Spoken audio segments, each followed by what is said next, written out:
তখন এখানকার যে কোনো সমস্যার সমাধানে বাধ্যতামূলকভাবে ওকে এগিয়ে আসতে হতো। সৌম্যর পক্ষে অবশ্য এটা বোঝা কঠিন ছিল। সে শুধু অয়নকে ব্যবহার করতেই চেয়েছিল। বলুন সৌম্যবাবু, আপনার কি মত? আপনি রাজি থাকলে তবেই আমি সই করব। পরে অস্মিতা টাকাটা আপনার কাছে ট্রান্সফার করে দেবে, কি বলেন? অয়ন সরাসরি প্রশ্ন করল। অয়নবাবু, আমি আপনার কথায় রাজি আছি, তবে আমি আপনার কাছ থেকে মার্কেট ভ্যালু অনুযায়ী টাকা নেব। অয়নের শর্ত মেনে নিয়ে সৌম্য তার মতটা জানাল। অয়ন আর কোনো কথা না বলে কাগজপত্রে সই করে অস্মিতাকে টাকা ট্রান্সফার করতে বলে দিল। ওকে স্যার, এখনই করে দিচ্ছি। অয়নকে মানা করার সাহস অস্মিতার ছিল না। যদি অয়ন ওকে এমডি রিয়েল এস্টেটটাই দিয়ে দেওয়ার কথা বলতো, তাহলেও ও না বলতে পারত না। এদিকে সৌম্য বলল, অয়নবাবু, এটা ফার্ম হাউসের সুপ্রিম মেম্বারশিপ কার্ড, এটা আপনি রেখে দিন। কথাটা শুনে অয়ন একটু অবাক হল। অয়ন শুধু ডায়মন্ড কার্ডের কথাই শুনেছিল। এখন এই সুপ্রিম মেম্বারশিপ কার্ড কি? এই সুপ্রিম মেম্বারশিপ কার্ডটা শুধুমাত্র 3 জন শেয়ার হোল্ডারের কাছেই রয়েছে। এটা এক ধরনের প্রমাণ, বলতে পারেন যে আপনার কাছে বেশি শেয়ার আছে। এটা দিয়ে আপনি যে কোনো সুবিধা ব্যবহার করতে পারেন। কার্ডটির ব্যাপারে বুঝিয়ে বলল সৌম্য। বিষয়টা বুঝে অয়ন মাথা নাড়ল। আচ্ছা অয়নবাবু, এবার আমি আসি। আপনার যদি কখনো কোনো দরকার হয় জানাবেন, আমি চলে আসব। এই বলে সৌম্য বেরোতে গেলেই একটা বিকট শব্দ শোনা গেল, দুম। আর কেউ যেন খুব জোরে লাথি মেরে দরজাটা খুলে দিল। বাইরে থেকে একটা গুন্ডা চেহারার লোক ঘরে ঢুকে এসে চিৎকার করে বলল, এই অয়ন, কে আছিস? বেরিয়ে আয়। তোর ভেতরে আসার সাহস হলো কিভাবে? এক্ষুনি যা এখান থেকে। সঙ্গে সঙ্গে প্রশ্ন করল সৌম্য। ও এটা ভেবে স্বস্তি পেল যে ভাগ্যি সেই সময় ও অয়নের সাথে ছিল, না হলে সবাই ভাবত যে সেই এই গুন্ডাকে পাঠিয়েছে।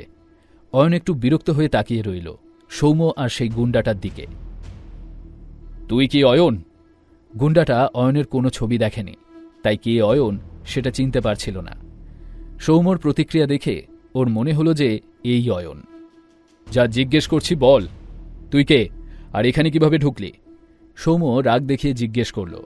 আর একটু পরেই তো মরবি, এখনো আমাকে প্রশ্ন করে চলেছিস? লোকটা চিৎকার করে উঠল। মরবি তো তুই, নিজেই মৃত্যুকে ডেকে আনছিস। সৌম্য জবাব দিল, গুরুজি, এর ঠ্যাংটা ভেঙে দাও। গুরুজি ছিলেন সৌম্য সাঁতরার গাইড এবং মেন্টর। তিনি মার্শাল আর্টের একজন এক্সপার্ট ছিলেন। এই শহরে তাকে এবং তার আর্টকে অত্যন্ত সম্মান করা হতো। হ্যাঁ স্যার। গুরুজি সঙ্গে সঙ্গে জবাব দিয়েই লোকটিকে চেপে ধরে সজোরে একটা ধাক্কা দিলেন। লোকটি পেছনের দেওয়ালে ছিটকে পড়ে গিয়ে এমন আঘাত পেল যে তার মুখ দিয়ে গলগল করে রক্ত বেরিয়ে এলো।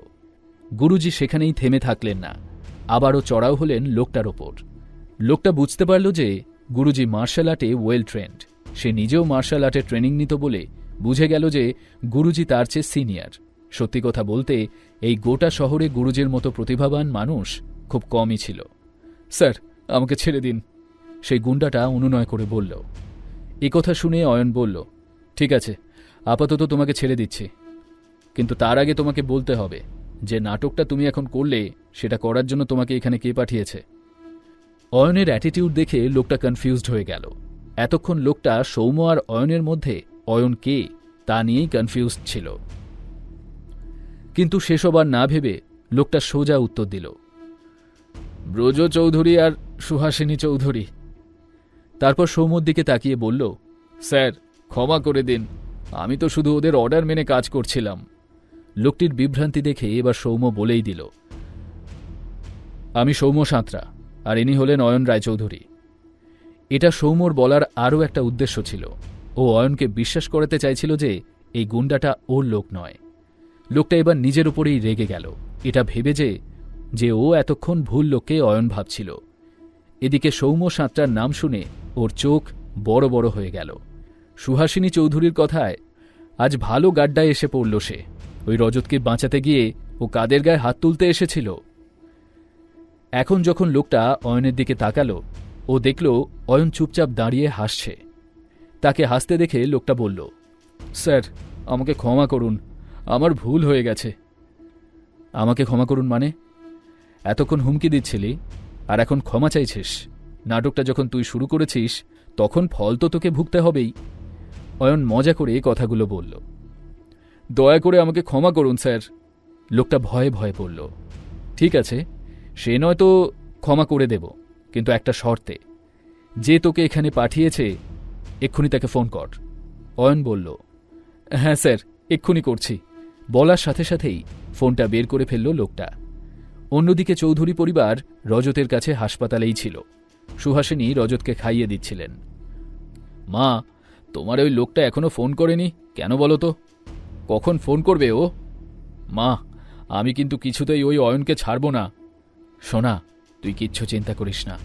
আমি যাকে পাঠিয়েছি সে খুব এক্সপিরিয়েন্সড। ও নিশ্চয়ই অয়নকে খুঁজে বার করবে। তুই ঠিক প্রতিশোধ নিতে পারবি। সুহাসিনীর কথাটা শেষ হওয়ার আগেই ওনার ফোনটা বেজে উঠল। স্ক্রিনটা দেখে তিনি খুশি হয়ে বললেন, দেখ বাবা, বলতে বলতে ফোন এসেছে। হ্যালো, তুমি কি অয়নকে খুঁজে পেয়েছ? ওকে জলদি এখানে নিয়ে এসো। সুহাসিনীর কথা শুনে লোকটার মাথায় রক্ত চড়ে গেল। সে নিজেকে সামলে নিয়ে বলল, সুহাসিনী দেবী, আমি এই মুহূর্তে একটা হোটেলে আছি। আপনাকে হোটেলটার অ্যাড্রেস দিচ্ছি, চলে আসুন এখানে। হোটেল? কিন্তু কেন? লোকটার গলাটা অদ্ভুত লাগলেও সুহাসিনী কিছু বুঝতে পারলেন না। জলদি চলে আসুন, লোকটা আবার বলল। ওই শয়তান অয়নটাকে খুঁজে পেয়েছ তো?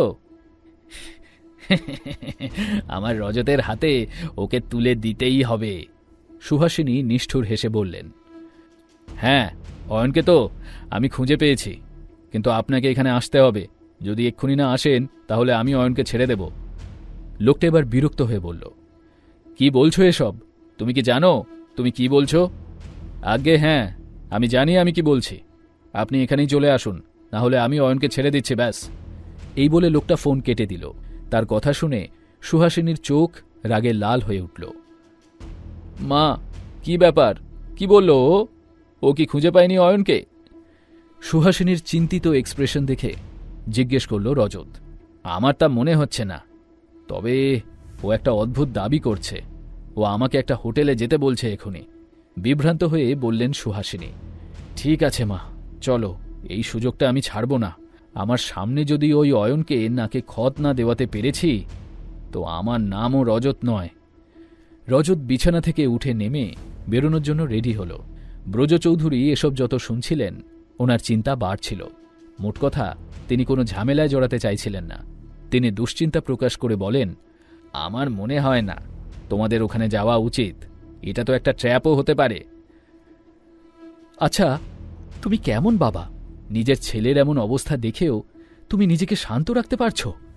তোমার মতো বাবা যেন কারু না হয়, চেঁচিয়ে উঠলেন সুহাসিনী। আমার কথা শোনো, এখনো বলছি, তোমরা যেও না ওখানে। ব্রজবাবু আরও একবার চেষ্টা করলেন স্ত্রী আর ছেলেকে আটকানোর, কিন্তু সুহাসিনী তার কথায় পাত্তাই দিলেন না। এইবার কি হতে চলেছিল? রজত চৌধুরী একই সঙ্গে অয়ন আর সৌম্য দুজনের মুখোমুখি হয়ে কি করবে এবার? জানতে হলে শুনতে থাকুন এই গল্পটি শুধুমাত্র পকেট এফএমে। লিঙ্কটি রয়েছে ডেসক্রিপশনে।